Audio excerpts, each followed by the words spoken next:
Hello friends, आज नवरात्रि के पहले दिन हम माता की चौकी लगा रहे हैं। तो मैंने सबसे पहले एक चौकी पे मैंने लाल कपड़ा बिछा लिया है। उसके बाद मैंने चावल के दाने बिछाकर और माता को स्थापित कर दिया है। उसके बाद बारी आती है थाली की, तो हमने थोड़े चावल ले लिए हैं। उसके बाद अष्टदल बनाएंगे। अष्टदल बनाने के बाद हम उसके ऊपर थाली को रखेंगे। थाली मैंने रख दी है। इसके बाद हम इसे रोली और चंदन से शुद्ध कर लेंगे। मैं पहले रोली के टीके चारों तरफ लगा दे रही हूँ। ये मेरी पूजा की थाली है। हर साल मैं इसी थाली का इस्तेमाल करती हूँ नवरात्रि पूजा में। और मैंने इस पे अभी रोली के टीके चारों तरफ लगा दिए हैं। उसके बाद मैं इसे चंदन से शुद्ध कर रही हूँ। अब मैंने चंदन के टीके इस पे लगा दिए हैं। उसके बाद बारी आती है कलश स्थापना की। तो कलश के लिए हमें सबसे पहले नीचे चावल रख देने हैं। चावल रखने के बाद एक कलश में हम पानी रखेंगे। आप कोई भी लोटा ले सकते हैं, पीतल का, तांबे का। मेरे पास स्टील का लोटा था, मैंने वही ले लिया है। इसमें आपने 2 लौंग डाल देनी है, 1 सुपारी और थोड़े से आपको फूल के पत्ते इसमें डाल देने हैं।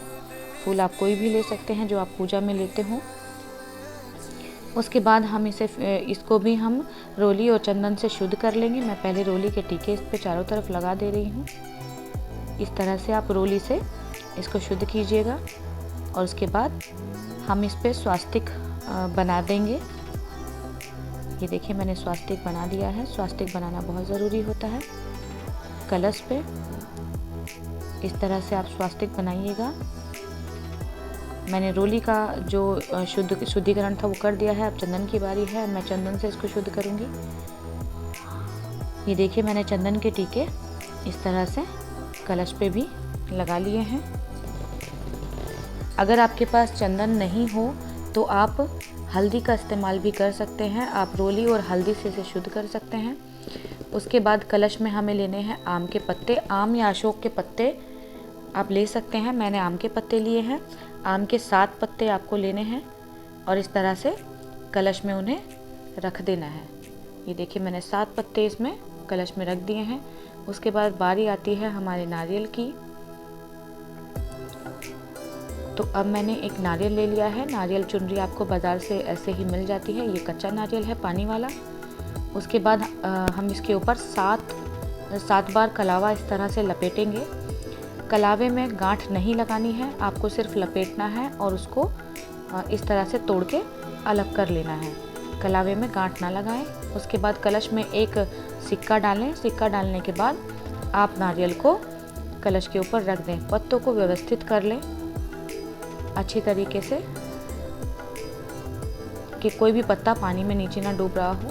7 पत्ते हमें बाहर दिखाई देने चाहिए।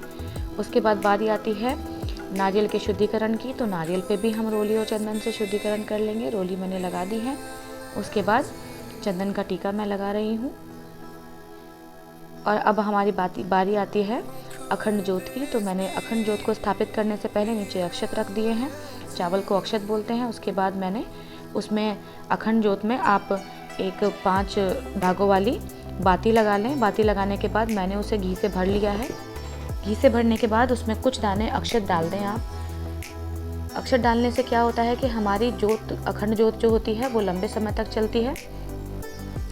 मैंने अगरबत्ती रख दी है। उसके बाद मैंने धूप रख दिया है। हवन के लिए मैं इसी धूप का इस्तेमाल करती हूँ। अगर आपके पास ये ना हो तो आप कपूर, घी और शहद का इस्तेमाल कर सकते हैं एक साथ। कपूर के ऊपर घी और शहद डालिएगा और हवन के लिए आप उसे इस्तेमाल कर लीजिएगा। तो उसके बाद मैंने माता का भोग रख दिया है। पंचमेवा रखा है, मिश्री रखा है और मैंने 2 केले रख दिए हैं। जो भी फल आप माता को अर्पित करना चाहें आप वो रख दीजिएगा। मेरे यहाँ पे केले ही हम माता के भोग में अर्पित करते हैं, तो मैंने केले ही रखे हैं। आप कोई भी फल जो माता के लिए रखना चाहते हैं वो रख सकते हैं। उसके बाद आप धूप दीप को दोनों को शुद्ध कर लें और रोली चंदन से इस तरह से टीके लगाएं, उसको सजा लें। और उसके बाद मैंने रख दिया है माता के लिए जल। एक अलग कलश में आप माता के लिए जल ज़रूर रखें। भोग के लिए जो आपने रखा है उसके साथ साथ आपको जल भी रखना है। अब मैंने जो हमारे जवारे होते हैं उनको उगाने के लिए मैंने मिट्टी ले ली है एक पात्र में। आप मिट्टी का पात्र भी ले सकते हैं। मेरे पास आज मिट्टी का पात्र नहीं था तो मैंने एक ये प्लास्टिक वाला प्लेट ले लिया है। उसमें मैंने मिट्टी भर ली है। ये मेरे खेत से मैंने मिट्टी मंगाई थी उसी में मैंने जौ को डाल दिया है। जौ को ज़्यादा मिक्स करने की ज़रूरत नहीं होती है मिट्टी में, आप ऐसी तरह से डाल के छोड़ दें।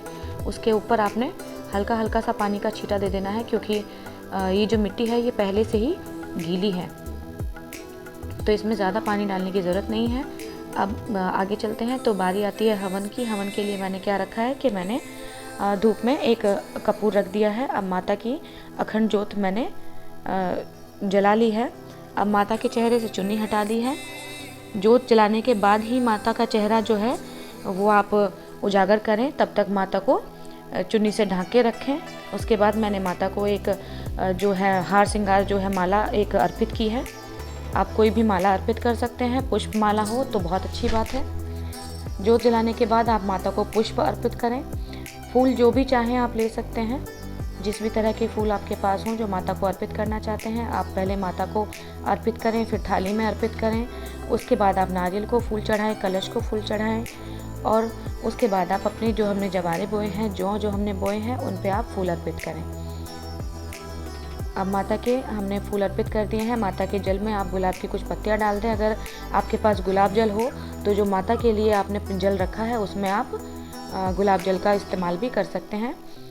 और उसके बाद बारी आती है रिद्धि सिद्धि की। कोई भी पूजा गणेश जी और रिद्धि सिद्धि के बिना कंप्लीट नहीं होती है। तो मैंने रिद्धि सिद्धि को स्थापित करने के लिए चावल के दाने रख दिए हैं, सुपारी रख दी है, और उन्हें मैंने वस्त्र अर्पित किए हैं। कलावा मैंने उनको अर्पित किया है वस्त्र के रूप में। उसके बाद हवन की बारी आती है। मैंने हवन में जो मैंने रखा था धूप मैंने जला लिया है, अगरबत्तियाँ मैंने जला ली हैं। इस तरह से माता को धूप दीप दिखाएं आप। ये देखिए, अब मैंने पूरा माता की चौकी को जो है लगा के तैयार कर लिया है। हाय ये फ्रेंड्स, आपको मेरी माता की चौकी कैसी लगी आप प्लीज़ मुझे ज़रूर कमेंट में बताइएगा। हैप्पी नवरात्रे, आपके सब दिन शुभ हों।